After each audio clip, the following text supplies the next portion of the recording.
Party வேர்னாலும் I prefer போட்டிசலி. எங்க இருந்தாலும் நம்ம ஸ்டாரா தெரியணும் இல்லையா?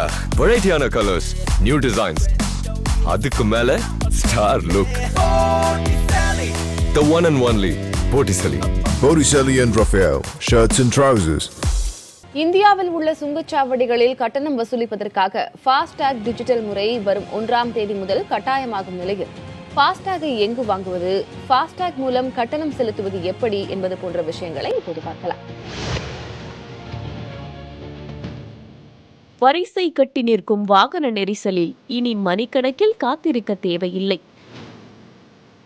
சில்லறை மாற்றி வைத்துக் கொள்ள வேண்டிய அவசியமும் இல்லை. கூடுதல் பணம் வசூலிக்கப்படுகிறது என்ற பிரச்சனையும் இருக்க போவதில்லை. ஏனென்றால் ஃபாஸ்டாக் எனும் அதிநவீன தொழில்நுட்பத்தை நடைமுறைக்கு கொண்டு வந்திருக்கிறது மத்திய அரசு.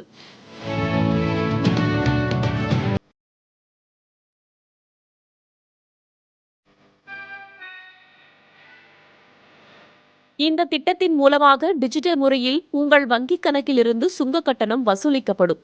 டிசம்பர் 1ஆம் தேதிக்கு மேல் ஃபாஸ்டாக் இன்றி ரொக்கமாக சுங்க கட்டணம் செலுத்துபவர்களுக்கு 2 மடங்கு அபராதம் என்ற அறிவிப்பால் வாகன ஓட்டிகள் பதறி போயிருக்கிறார்கள். இந்த ஃபாஸ்டாக் என்பது பிரத்யேக தகவல்களை கொண்ட ஒரு அட்டை. ரேடியோ அலைகளை கொண்டு உருவாக்கப்பட்ட RFID தொழில்நுட்பத்தின் மூலம் இது செயல்படுகிறது.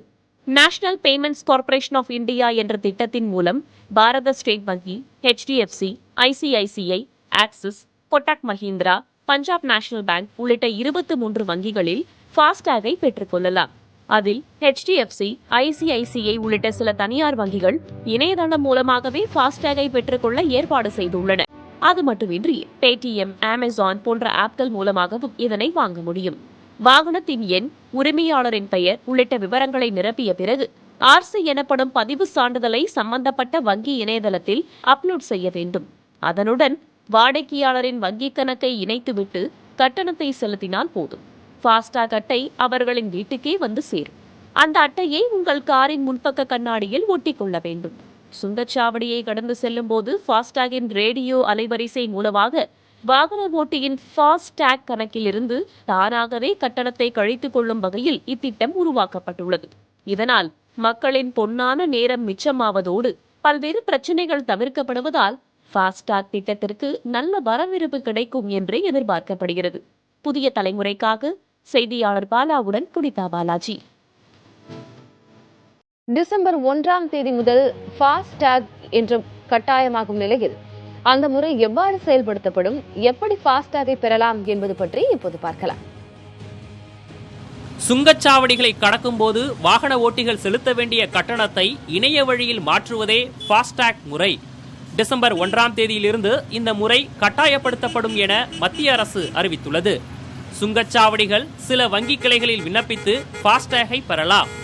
வாகனத்தின் பதிவுச் சான்றிதழ், பாஸ்போர்ட் அளவு புகைப்படம், அடையாள அட்டை மற்றும் முகவரிக்கான அடையாள அட்டை ஆகியவற்றை சமர்ப்பித்து விண்ணப்பிக்க வேண்டும்.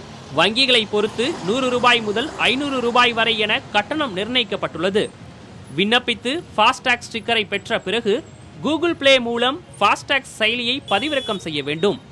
அதில் 100 ரூபாயிலிருந்து அதிகபட்சமாக 1 லட்சம் ரூபாய் வரை ரீசார்ஜ் செய்து கொள்ளலாம். அனைத்து நடைமுறைகளும் முடிந்த பிறகு வாகனத்தில் ஒட்டப்படும் ஃபாஸ்டாக் ஸ்டிக்கர் சுங்கச்சாவடிகளில் ஸ்கேன் செய்யப்பட்டு வாகனங்கள் செல்ல அனுமதிக்கப்படும். ஒவ்வொரு சுங்கச்சாவடியை கடக்கும் போது ஃபாஸ்டாக் வேலட்டில் இருந்து தாமாக கட்டணம் எடுத்துக் கொள்ளப்படும். ஃபாஸ்டாக் கணக்கு இல்லாதவர்கள் 2 மடங்கு கட்டணம் செலுத்திய பிறகே சுங்கச்சாவடிகளில் அனுமதிக்கப்படுவார்கள். சுங்கச்சாவடிகளில் இருந்து 10 கிலோமீட்டருக்குள் வசிப்பவர்களுக்கு கட்டணம் குறைத்துக் கொள்ளப்படும் என தெரிவிக்கப்பட்டுள்ளது. இந்த புதிய முறையில் பயன்பாடுகள் என்று பார்த்தால் கட்டணம் செலுத்துவதற்காக நீண்ட நேரம் சுங்கச்சாவடிகளில் காத்திருப்பதை தவிர்க்கலாம். கட்டணத் தொகையை கையில் கொண்டு செல்ல வேண்டிய அவசியமில்லை. சுங்கச்சாவடிகளில் ஆன்லைனில் வசூலிக்கப்பட்ட கட்டண விவரம் SMS மூலம் தெரிவிக்கப்படும். இணைய வழியில் பண பரிவர்த்தனை செய்யப்படுவதால் காகித பயன்பாடு குறையும். வாகனங்கள் முழுமையான கண்காணிப்புக்குள் கொண்டு வரப்படுவதால் குற்றங்களை குறைக்க முடியும் என நம்பப்படுகிறது. பயன்பாடுகள் ஒரு புறம் இருந்தாலும் இந்த திட்டம் நடைமுறைப்படுத்துவதில் சில கேள்விகளும் முன்வைக்கப்படுகின்றன. தொழில்நுட்ப கோளாறுகள் ஏற்பட்டு வாகனங்கள் அனுமதிக்கப்படுவது தடைப்பட்டால் என்ன ஆகும்? கிராமப்புறங்களை சார்ந்த அனைவரும் இணைய பயன்பாட்டை அறியாத நிலையில் டிசம்பர் 1ஆம் தேதி முதல் ஃபாஸ்டாக் திட்டத்தை அமல்படுத்துதல் சாத்தியமா?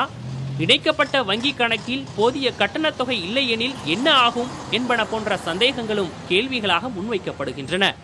புதிய தலைமுறைக்காக செய்தியாளர் அபிநயா.